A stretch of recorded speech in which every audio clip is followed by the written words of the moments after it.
En direct sur CNews, l'animateur a décidé de lire sa conversation SMS avec une journaliste de France 2, lors de laquelle il refusait de répondre à ses questions. Lorsque Pascal Praud et Cyril Hanouna ont été accusés de recevoir trop de politiciens d'extrême droite sur CNews, TPMP ou Europe 1, ils se sont défendus à plusieurs reprises en expliquant que l'extrême gauche refusait toutes leurs invitations. Aujourd'hui, Pascal Praud semble avoir décidé de faire la même chose. Il y a quelques semaines déjà, dans l'heure des pros, Pascal Praud s'agaçait d'avoir été invité dans l'émission C médiatique sur France 5 et affirmait avoir catégoriquement refusé de s'y rendre. En plateau, la chroniqueuse Sarah Saldman, et d'autres, l'encourageaient pourtant à y aller afin de débattre. Complément d'enquête rabroué par Pascal Praud ce vendredi 28 mars, c'est une autre proposition qui a été déclinée par l'animateur, en direct.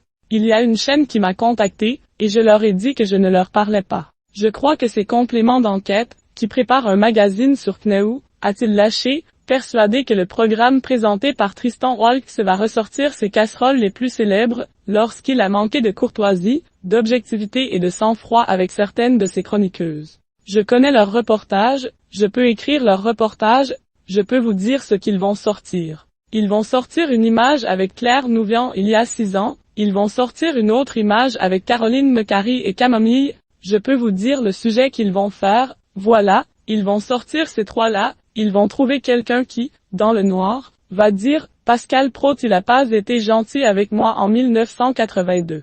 Je connais leur reportage, il est écrit « C'est lamenté Pascal Praud. » L'animateur de CNews lit son échange de SMS avec une journaliste de Complément d'enquête. Ce dernier a ensuite lu à l'antenne leur échange de SMS. La jeune femme, elle est charmante, hein, elle m'a envoyé un petit mot. En plus, on a travaillé ensemble. Regardez, elle s'appelle Lilia Melkonian.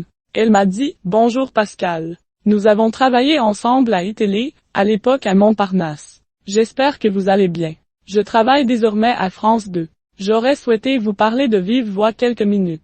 Nous envisageons un long format sur les coulisses de votre succès, j'aimerais en parler avec vous, c'est toujours très aimable, d'ailleurs. » Alors je lui dis « C'est non.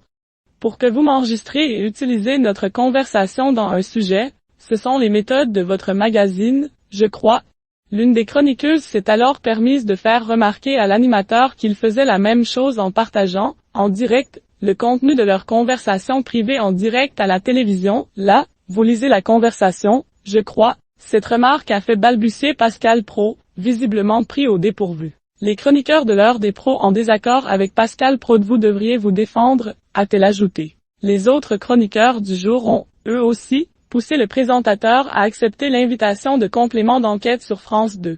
L'un s'est même étonné qu'il opte pour « la politique de la chaise vide ». Pascal Praud ne leur a pas répondu et a lancé la publicité. Il y a près d'1 an et demi déjà, à la fin novembre en 2023, Complément d'enquête consacrait un reportage à une autre, ancienne, figure du groupe Canal+, Cyril Hanouna, et signait un record d'audience historique toujours inégalé pour le programme de France 2 avec plus de 3 millions de téléspectateurs, soit 32,9% du public. En replay, cette audience avait même fortement augmenté, et signait le meilleur démarrage historique de la plateforme de France Télévisions, tous programmes confondus.